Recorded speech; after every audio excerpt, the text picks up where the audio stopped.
Hey everyone, I'm Northern Explorer. Welcome to my channel. In a few of my previous videos I mentioned that I had a 2015 Toyota Tacoma prior to the purchase of my 2017 F-250. This is the story of my Tacoma. Grab some tissue, it's gonna be a tearjerker.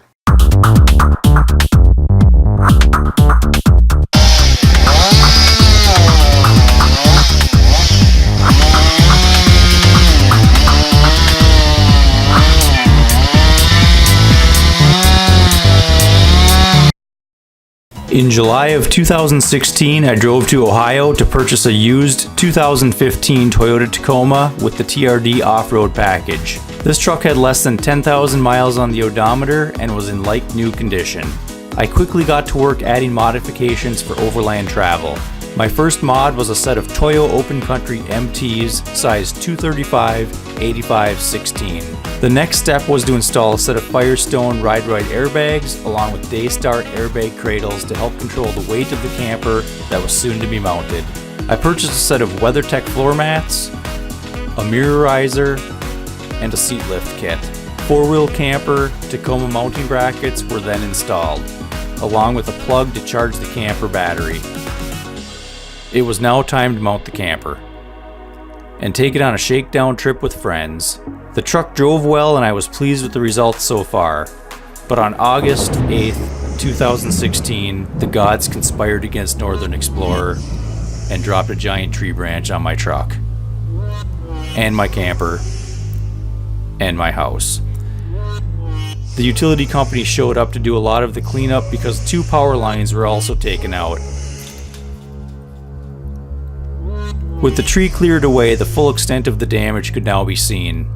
My truck was hauled away to a local auto body shop to see if it could be salvaged. My Tacoma was considered a total loss. Now that the tree was missing a giant branch, the full extent of the inner rot could be seen. The utility company deemed the entire tree unsafe, and since it was within falling distance of a utility line, they took responsibility for cutting it down at a later date. Unfortunately, before the utility company had a chance to cut it down, it fell down on its own.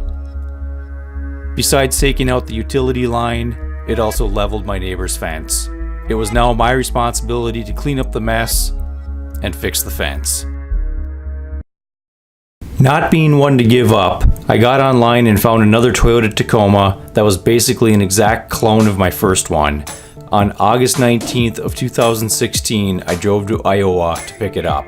Now I had just a couple of days to strip off all of my aftermarket upgrades before the insurance company took possession of my first Tacoma. I was now even more determined to build this truck into the ultimate overland vehicle. After reinstalling all of my original modifications onto my second truck, I got to work with a new list of upgrades.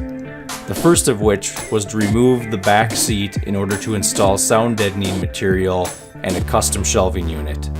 Communications were next on the list with a CB built into the shelf and a hinge-mounted CB antenna. Chrome was never my style, so I blacked out the grille.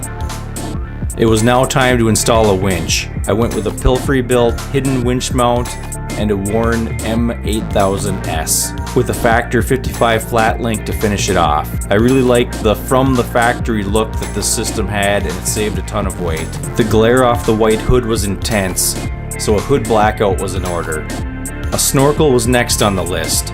This was one of only 2 modifications that required professional help. It was now time to focus a little more on the suspension. I decided to go with Bilstein shocks, front and rear, with the front being height adjustable set at 2.5 inches. In the back, I decided to install a shackle reverse kit made by Archive Garage. A new set of brake lines were required to accommodate the increase in articulation. I threw on an extra leaf spring and made a bracket to correct the gap that this left with the airbag bracket. The to-do list was getting short. Rock sliders, GPS mount, scan gauge, and finally a custom MaxTrack mount on the camper. And just like that, my poster child of an overland vehicle was complete. A shakedown trip to one of my favorite camping spots, and I was ready for our big trip out west. We had been to this area before, but there's always something new to discover.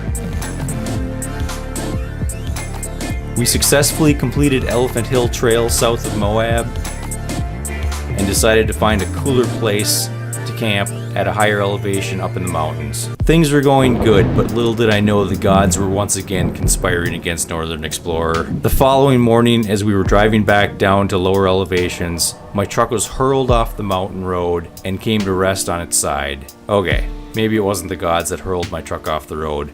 Between the glare of the rising sun, my dirty windshield, and a very soft shoulder, it just wasn't going to be my day. In my defense, this was my first accident in 30 years of driving that was 100% my fault. If I can go another 30 years before my next accident, I won't feel so bad. The police were called to the scene. They in turn called for a tow truck.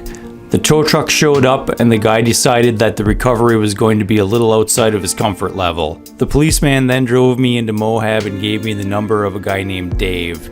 At this point, I was starting to panic a little. If this Dave guy wasn't able to help me, I would have no idea what my next move would be. With my cell phone battery almost dead, I gave Dave a call. It turns out Dave runs a company called Extreme 4x4 Tours and as a side business does remote vehicle recovery. He said something to the effect of, "I will have you off the mountain by sunset." And with that, I felt a big sense of relief. We met up and drove back to the scene of the accident. After assessing the situation and giving it a good first try, it was quickly realized that a double winch setup was going to be required. Dave called his friend at Tic-Tac-Toe, and together they formulated a plan to get me back on level ground. My truck was dragged onto a trailer and we slowly made our way down to Moab, as promised, before sunset. It was obvious that both my truck and camper were totaled. After contacting the insurance company, I got to work stripping off as many aftermarket parts as I could in the blazing Moab heat. Needless to say, whoever bought this truck as scrap won the jackpot. Rest in peace, little Tacoma. I will never forget the times that we had together.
That's it for this one. Like and subscribe, and I'll catch you next time.